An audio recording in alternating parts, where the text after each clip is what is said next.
Can you hear that rain outside? We're gonna build the speaker. Yeah, so we'll talk about that in a second. Today I've got my little helper here. Who is this? Charlotte. Charlotte. Do you want to stand up so you're on camera? Yeah. There you are. Say hi. Hi. Anyway, today we're going to be doing a really cool DIY project. What are we doing? Do you remember what we're doing? Yeah. We're building a subkick. We're building a subkick. A subkick.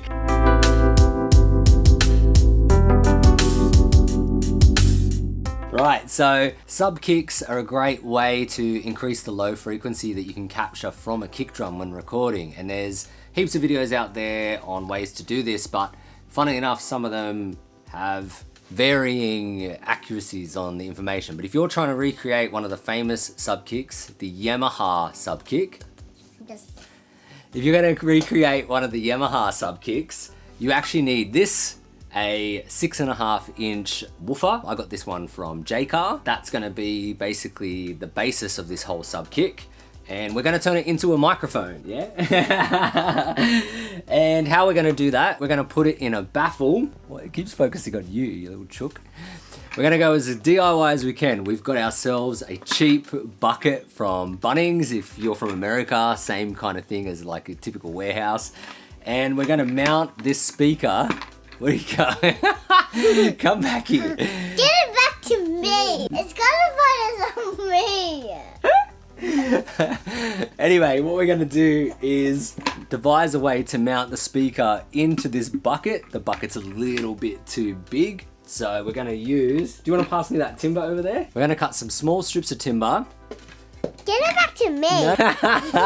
Stop. I'm almost done. So we're going to cut these small pieces of timber, glue them in here to mount the speaker on. And what glue are we going to use, Charlie? Come here, show them the glue.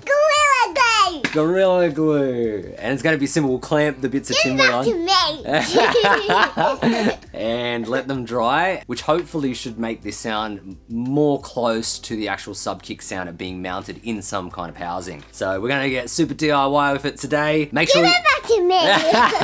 What do we need everyone to do to our channel? Like and subscribe. Like and subscribe. And we're going to get into it. Say. We're gonna get into it. Yeah.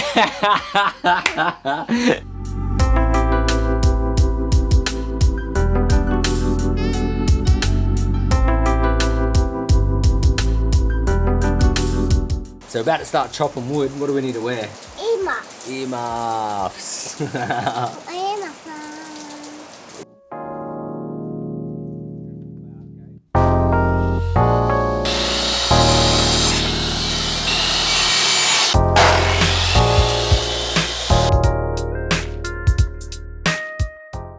We've got all our bits of wood, our blocks, and we're going to put 4 of them in the bucket. Alright, we've got our bucket here. I'll take off this handle. Okay, we don't need that. Alright, so you can hear the rain out here today. It's a bit crazy. So we need to glue these wood blocks in place. So we're just gonna sand them a little bit to smooth them out so they fit flush in the bucket, and then we're gonna use those 4 bits to mount our speaker, and our speaker will mount flush in there to that, and then we can put our XLR connector and wire to the speaker up here somewhere.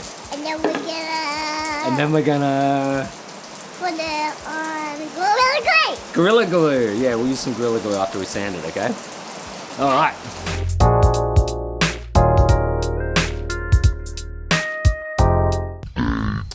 All right, so yesterday I tried to glue those wood blocks in with some Gorilla Glue, and that kind of didn't work.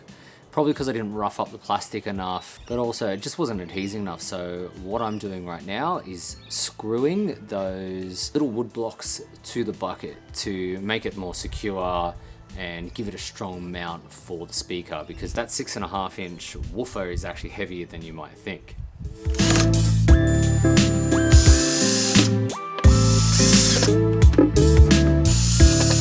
So we've got these 4 wooden spots to mount the speaker now, and that should be pretty fine. I've also routed out these holes.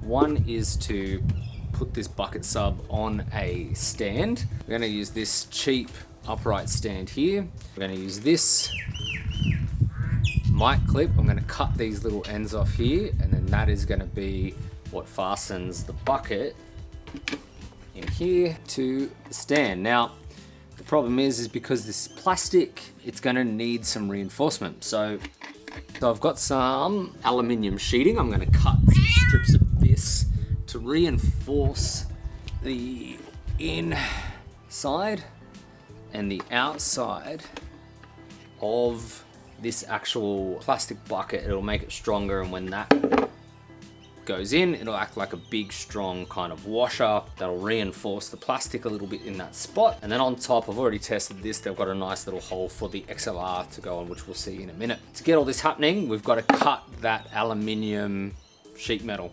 So we've got about 6 by 6.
Alright, so I've got that fastened in there now, and that's feeling a lot more stable. Like the plastic's not going to break because it's sitting kind of on this makeshift washery thing.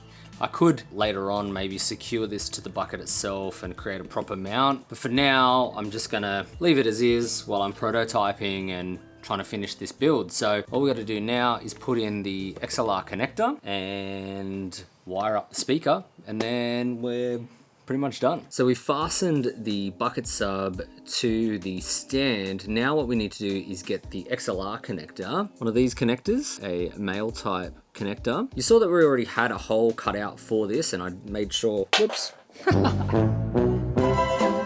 I made sure that it was gonna fit and fastened it in there, made sure everything was going to work with the speaker mounted in. So that's why those holes were already pre-cut and drilled. So all we got to do basically is solder 3 wires to this, and then these wires are then going to connect to the speaker itself, this speaker here. So we just got to connect that stuff up. We're going to wire that up right now. So on a connector like this, you have 3 pins, numbered 1, 2, and 3. So 1 is your ground wire, 2 is your positive, 3 is your negative. So I'm going to go black for ground, red for positive, white for negative. That's what we usually do.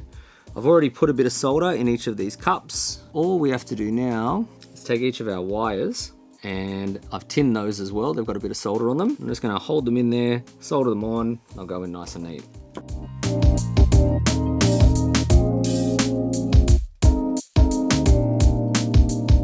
So they're all nice and neat in there. Now we're gonna put that into the bucket sub. Thread that through. It's going to be like that.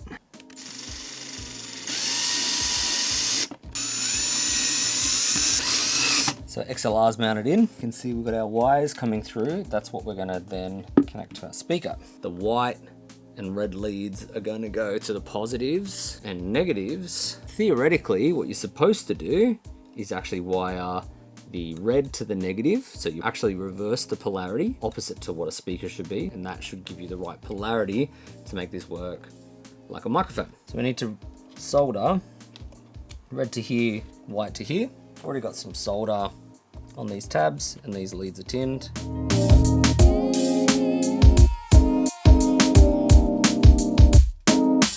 So they're soldered in, and then literally all we need to do now, pull those leads back and fasten it to our wood that we have here.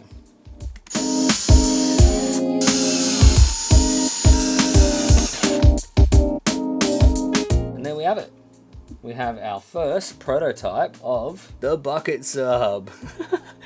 XLR connector wired in. There's our speaker mounted in the bucket. Okay, and it's ready to go. So that's it all finished. And what you might not know is that I've actually been using this prototype for a couple of weeks now. I used it recently on a project with a local band called Pulse, and I'll play you their drum tracks here.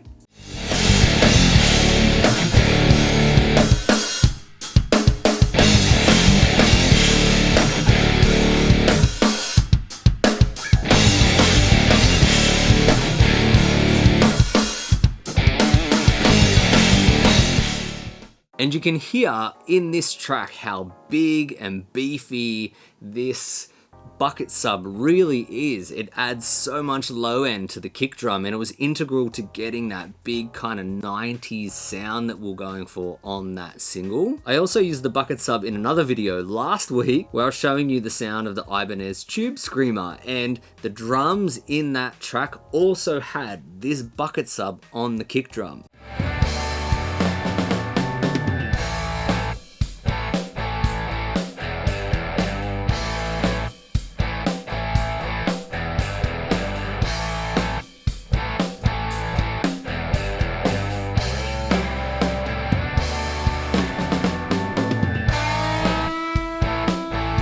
So you've actually been hearing this in use over my last couple of videos. So just remember, all up, this bucket sub only cost $30 for the speaker, a couple of dollars for the XLR connector and the wiring. This is an Altron KS2 kick drum mic stand. They're dirt cheap, really easy to get for maybe $10 or something like that. So all up, you're looking at like $40 to $50 max, and you could get these parts even cheaper. You can find cheaper speakers. You might even be able to find a 6.5 inch speaker for free somewhere, and then you're really talking like $10 or $20 in parts to make a sub kick. And whilst this might not look as flash and as professional as the Yamaha sub kick, just know that, you know, in other studios, they are using just speakers mounted on stands. I recently saw some documentaries with the Foo Fighters using just a speaker mounted to a snare stand. People have been doing that for decades now. I prefer it mounted in this because you've got a secure XLR connector.